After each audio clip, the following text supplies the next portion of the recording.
Media సమావేశం చేయడానికి ముఖ్య కారణము చూస్తున్నారు.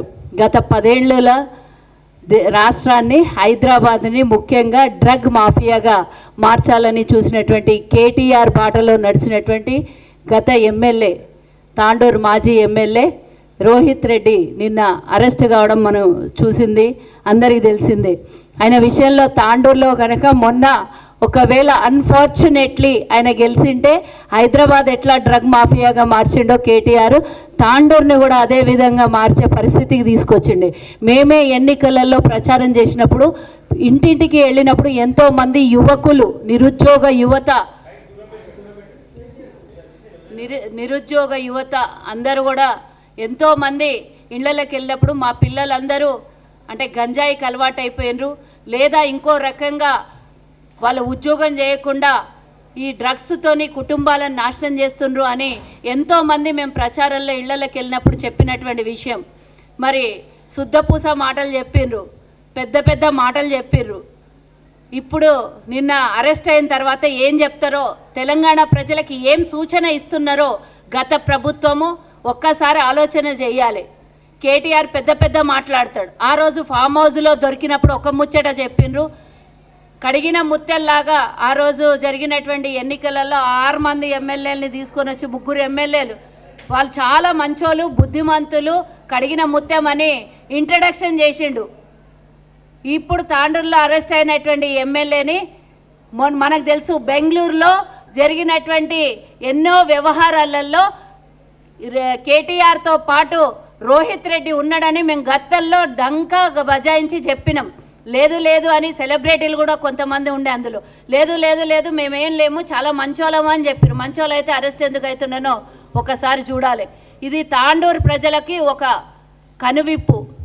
మొన్న ఎవరైతే మున్సిపల్ ఎన్నికలలో బీఆర్ఎస్ తరఫు నుండి ప్రచారం చేసిండో ఒక్కసారి మీ నాయకుడు ఎట్లున్నాడో ఒక్కసారి గుర్తు చేసుకోండి.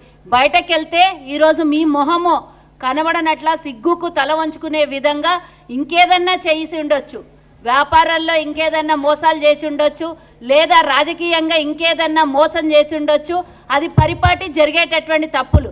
కానీ యువతని తప్పుదారిలో పంపించడానికి, లేదా స్వయాన తనొక శాసనసభలో సభ్యుడై ఉండి కూడా డ్రగ్స్కి అలవాటయ్యి డ్రగ్స్ మాఫియాని నడిపించి తద్వారా వచ్చినటువంటి డబ్బుని మరి తాండూరు నియోజకవర్గంకు ఖర్చు పెట్టిండా, లేకుంటే తాండూరు పిల్లల మీద ప్రయోగం చేసిండా అనేది ఒకసారి గుర్తు చేసుకోవాలి.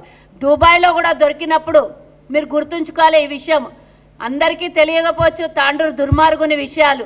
దుబాయ్లో దొరికినప్పుడు ఒక వ్యక్తి చనిపోయిండు. ఆ వ్యక్తి చనిపోయినప్పుడు కూడా బాగా డ్రగ్స్కి అలవాటైనటువంటి ఆ వ్యక్తి, అక్కడ ఉన్నటువంటి వ్యవస్థ అంతా కూడా, ఇంకొక సెలబ్రిటీ, ఇవన్నీ నేను మీడియా ముఖంగా ఒక మహిళగా నేను చెప్పలేకపోవచ్చు, లేదా ఈ విషయాన్ని కూడా చెప్పాలంటే సిగ్గుగా ఉండొచ్చు. కానీ ఇవన్నీ తప్పించుకొని వాళ్ళకు ఉన్నటువంటి బలంతో గతంలో కేటీఆర్ బలం వెనకాల బాగా సపోర్ట్ ఉండి, ఎందుకంటే వాళ్ళిద్దరు మునిగిందే గంగా అనుకునేటోళ్ళు కాబట్టి ఈయన ఎట్లంటాడో ఆయనకు దారిలో ఉండేటటువంటి రోహిత్ రెడ్డి కూడా. కాబట్టి ఒక్కసారి తెలంగాణకి బీఆర్ఎస్ నాయకులు కానీ, బీఆర్ఎస్ సభ్యులు కానీ, కార్యకర్తలు కానీ ఈరోజు ఆలోచించుకోండి. తెలంగాణని గతంలో 10 ఏళ్ళు హైదరాబాద్నే కాదు మా జిల్లాలకు కూడా వ్యాప్తి చెందేటట్టుగా ఎప్పుడు కూడా, అప్పుడు ఎక్కడన్నా వింటుంటే మీ పంజాబ్లో అక్కడ ఇంకెక్కడన్నా ఈ డ్రగ్స్ ఉన్నాయి అంటేనే మన పిల్లలు ఆ ఏరియాలకు పోతే భయపడేటట్టు ఉంటుండే.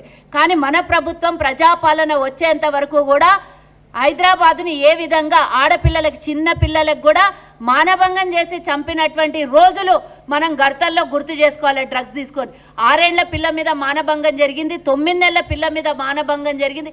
ఇదంతా ప్రభావితం ఏం చేసింది? తాగుబోతులు అలవాటు చేసి, డ్రగ్స్కి అలవాటు చేసి. అదే ఈరోజు రోహిత్ రెడ్డి ఒకవేళ తాండూరులోని ప్రజల్ని ప్రభావితం చేసింటే మా తాండూరు పరిస్థితి ఏ విధంగా అవుతుండే? తాండూరు ప్రజలు విఘ్నులు కాబట్టి పూర్తిగా బొందబెట్టి పాతాళాల్లోకి తొక్కి ఓడగొట్టిండ్రు. ఇక ఆయన కేటీఆర్ సహాయం తీసుకొని, ఇంకెవరైనా సహాయం తీసుకొని రేపు పొద్దున బయటికి వచ్చినా కూడా తాండూరు ప్రజలు తరిమి కొడతారు. తాండూరు ఆస్తుల్ని, ఎంతోమంది ఆస్తుల్ని కబ్జా పెట్టిండు. ప్రభుత్వము ఎన్నో వెనకటికి ట్రస్టుల ద్వారా ఇచ్చినటువంటి భూములను కూడా దాన్ని అమ్ముకునే ప్రయత్నం చేసిండు. దాని చుట్టూ మరి కంచె పెట్టి ఆ కంచెలోకి ఎవరు పోకుండా కోటలో రాజు కూసుంటే ఎట్లుంటుందో ఆ విధంగా ప్రవర్తించినటువంటి వ్యక్తి రోహిత్ రెడ్డికి ఈరోజు భగవంతుడు అనేవాడు ఉన్నాడు అని ఒక శాస్త్ర అయితే జరిగింది. ఆయన బయటకు వస్తే మా తాండూరు ప్రజలకు ఇబ్బంది అవుతుంది కాబట్టి మా తెలంగాణ ప్రభుత్వానికి మా ముఖ్యమంత్రి గారికి విన్నవించుకుంటున్నా, ఇలాంటి దుర్మార్గులు బయట కన్నా లోపలుంటేనే మంచిదన్నా, ఇట్లాంటి బయటకు వస్తే ప్రజల మధ్యలోకి వస్తే చీడ పురుగులాగా మా నియోజకవర్గాన్ని కాదు వీళ్ళు వ్యాపించి జిల్లాకు రాష్ట్రానికి కూడా వ్యాపిస్తారు. కేటీఆర్ ఒకసారి అప్పుడు వైట్ కాలర్ టెస్టింగ్కి రమ్మని అంటే రాలేదు. ఎందుకు రాలేదు అంటే ఆయనకు అలవాటైనటువంటి విషయం కాబట్టి బయటపడుతుంది కాబట్టి నా పేగులు తీసుకోండి, నా కాలేయం తీసుకోండి, టెస్ట్ చేయండి అని పిచ్చి పిచ్చి కూతలు కూసిండు.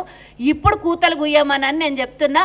ఇక తాండూరు ప్రజలకి విముక్తి చెందింది, ఇక రావద్దు కూడా తాండూరుకి ఇంకోసారి Rohit Reddy. Subscribe us and press the bell icon for more interesting updates.